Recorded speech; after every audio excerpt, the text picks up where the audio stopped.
എന്താണ് ഈ അടുക്കള ഇങ്ങനെ കിടക്കുന്നതെന്ന് എല്ലാവർക്കും തോന്നും. ഞാനിത് ഫുള്ള് ഇങ്ങനെ ഒന്ന് എടുക്കുമായിരുന്നു കേട്ടോ കവി. അപ്പം എന്താണ് കാരണം എന്ന് കൂടെ പറയണമല്ലോ, അടുക്കള ഇത്രയും വൃത്തിയായിട്ട് കിടക്കുന്നതിന് കാരണം.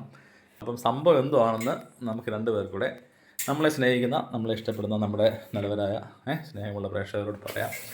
സുഹൃത്തുക്കളെ, ഞങ്ങളൊരു യാത്ര പോകാനുള്ള പദ്ധതിയിലാണ്, ഒരു വെക്കേഷൻ ട്രിപ്പിനുള്ള ഒരു പ്ലാന്. അപ്പം പോകുന്നത് ഞാനും കവിയും ഞങ്ങളെ ഇളയ 2 മക്കളും കൂടെയാണ്. മൂത്ത മോനും അച്ഛനും അമ്മയും വീട്ടിലും. അവരെ കൊണ്ടുപോകാനുള്ള സാഹചര്യം പറ്റത്തില്ല, അതെല്ലാവർക്കും അറിയാമല്ലോ, വയ്യാത്തവരാണ്. പക്ഷെ അവരെ ഞങ്ങൾ മൂത്ത മോനെ ഏൽപ്പിച്ചിട്ടാണ് ഞങ്ങൾ പോകുന്നത്. അപ്പോൾ ഒരു 3 ദിവസം 4 ദിവസത്തെ പ്ലാനാണ്. അപ്പം വീട്ടിൽ ആഹാര പ്രക്രിയകൾ കൃത്യമായിരിക്കണമെന്നുള്ള ഞങ്ങളുടെ തീരുമാനപ്രകാരമാണ് ഈ പാവം പിടിച്ചോള് 2 ദിവസം കൊണ്ട് ഇതിൻ്റെ പുറകിലാണ്. പറഞ്ഞു എന്തൊക്കെയാണ്.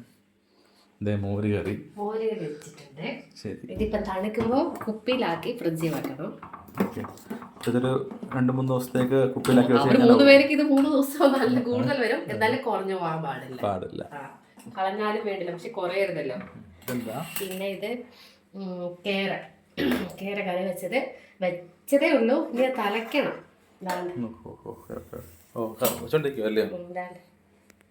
അടിപൊളി.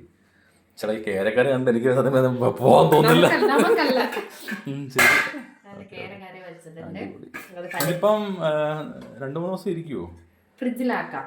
സാധാരണ മൺചട്ടിയിൽ വെക്കുമ്പോൾ ചൂടാക്കിയാണ് വെക്കാറുള്ളത്. പക്ഷെ അച്ഛനെ കൂടെ അത്രയും ബുദ്ധിമുട്ടിക്കണ്ട. അവൻ കറക്റ്റ് ചെയ്തില്ലെങ്കിൽ കേടായി പോത്തിന് അത്ര. ഈ തണുക്കുമ്പോൾ കോരി 2-3 പാത്രത്തിലാക്കി വെക്കാം.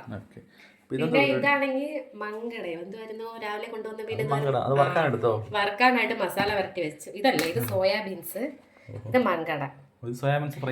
ഫ്രൈ ചെയ്യാൻ വേണ്ടി മസാലയൊക്കെ പുരട്ടി റെഡിയാക്കി വെച്ചേക്കുക. എണ്ണയിലിട്ട് പൊരിച്ചെടുത്താൽ മാത്രം.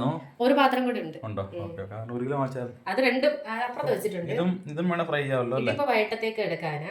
ഇത് മറ്റേ അയലക്കരിയാണ്. ഇതും മസാല ഫ്രിഡ്ജിൽ കയറ്റും. അപ്പൊ മീൻകറിയും മോരുകറിയും ഉണ്ട്. അവർക്ക് ഉച്ചയ്ക്ക് കഴിക്കാൻ ധാരാളം. പിന്നെ മീൻ വറുത്തതും കൂടി ആവുമ്പോ സോയാ ബീൻസ് പൊരിച്ചതും കൂടി ആവുമ്പോ സെറ്റ് ആവും. പിന്നെന്തുവാ, ചമ്മന്തിപ്പൊടി, പിന്നെ അച്ചാറുണ്ട്, ചമ്മന്തിപ്പൊടി വെച്ചിട്ടുണ്ട്. അപ്പോൾ രാവിലത്തേക്കും വൈകിട്ടത്തേക്കും ചപ്പാത്തി ഉണ്ടാക്കുവാണെങ്കിൽ മീൻകറി ഉണ്ടല്ലോ, ചപ്പാത്തിയും കൂട്ടി മീൻകറി കഴിക്കാം. അല്ലെങ്കിൽ ഇഡ്ഡലി ഉണ്ട്, ഇഡ്ഡലി ദോശയ്ക്ക് മാവ് അരച്ച് വെച്ചിട്ടുണ്ട്. അപ്പൊ ചുരുക്കം പറഞ്ഞു കഴിഞ്ഞാല് നമ്മളിപ്പം 4 പേര് പോകുന്നതിനേക്കാളും നല്ലത് ആരൊരാൾ ഇവിടെ നിൽക്കുന്നതായിരിക്കും അല്ലേ? പക്ഷെ അതെല്ലാം അത് ചെയ്യേണ്ട കാര്യം തന്നെയാണല്ലോ. കാരണം ഞങ്ങൾക്ക് ഇതിനകത്തൊരു സങ്കടം എന്ന് വെച്ചാൽ മൂത്ത മോൻ അവനെ കൂടെ കൊണ്ടുപോകണം. കാരണം അപ്പം അവൻ ശരിക്കും മിസ് ചെയ്യും. അപ്പം അവൻ പക്ഷെ മനസ്സോടെ തന്നെ പറഞ്ഞത്, അച്ഛൻ അമ്മ നിങ്ങൾ പോയിട്ട് വാ, പിള്ളേരെ കൊണ്ടുപോയിട്ട് വാ, ഞാൻ നോക്കിക്കോളാം. അതല്ല, ഞങ്ങൾ ഓഗസ്റ്റില് കന്യാകുമാരി ട്രിപ്പ് പോയി. അന്നേരം അവനാണ് ഞാൻ നോക്കിക്കോളാം, നിങ്ങൾ പോയിട്ട് വാ, എത്രയോ വർഷത്തെ ആഗ്രഹമില്ലയോ എന്ന് പറഞ്ഞ് ഞങ്ങളെ സപ്പോർട്ട് ചെയ്ത് പറഞ്ഞു വിട്ടെ. പിന്നെ അത് 1 ദിവസത്തെ ആയിരുന്നു, പക്ഷെ ഇത് 3-4 ദിവസത്തെയാ. പിന്നെ അവന് വെക്കേഷൻ ആണ്, 1 മാസം ലീവ് ഉണ്ട്. അപ്പൊ ഇതെല്ലാം കൂടി ഒത്തു വന്നത് കൊണ്ട് മാത്രമാണ് ഒരു പ്ലാൻ. അതല്ലെങ്കിൽ അതെ, കാരണം അവൻ ഈ ഒരു പ്രായത്തില്, അവൻ്റെ ഒരു 20 വയസ്സുള്ള പ്രായമല്ല കുട്ടി, അവന് അപ്പൂപ്പനെ അമ്മമ്മയെ നോക്കിക്കോളാം നിങ്ങൾ പോകുന്നു പറയുന്നുണ്ടെങ്കിൽ അതൊരു ചെറിയ കാര്യമല്ല. അത് സത്യം പറഞ്ഞാൽ ഞങ്ങൾക്ക് അഭിമാനമേ ഉള്ളൂ. അവൻ അങ്ങനെ ചിന്തിച്ച് പ്രവർത്തിക്കുന്നതിൽ വളരെ സന്തോഷം തന്നെ.